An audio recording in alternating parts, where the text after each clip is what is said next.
Des archéologues rénovent une mosquée du 19e siècle située au milieu d'un groupe de bâtiments résidentiels au Caire, la capitale égyptienne.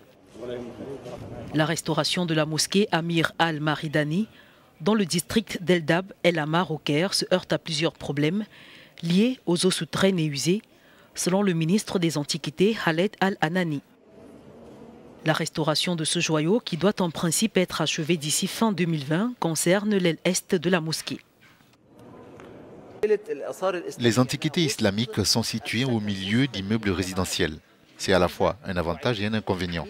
L'avantage est que nous avons la possibilité de créer des activités pour les résidents pour qu'ils puissent bénéficier de la proximité immédiate de l'artefact. Et nous pouvons développer des embarcations dans la région. Mais l'inconvénient est que si ces bâtiments n'ont pas d'infrastructure adéquate, en particulier des canalisations d'égouts, les eaux usées peuvent entrer en contact avec un artefact et c'est dangereux. La mosquée a un plan hypostyle et ses murs extérieurs présentent une architecture typiquement mamelouk.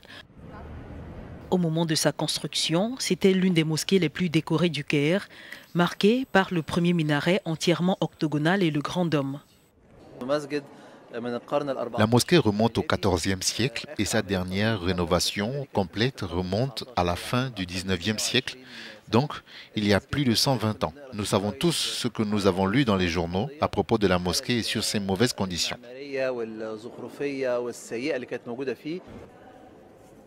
Le Caire regorge de bâtiments historiques d'intérêt architectural, allant de l'époque des pharaons à l'épanouissement de la civilisation islamique. Les travaux de rénovation en cours font partie d'un projet conjoint de la fondation Aga Khan Trust et du ministère égyptien des Antiquités.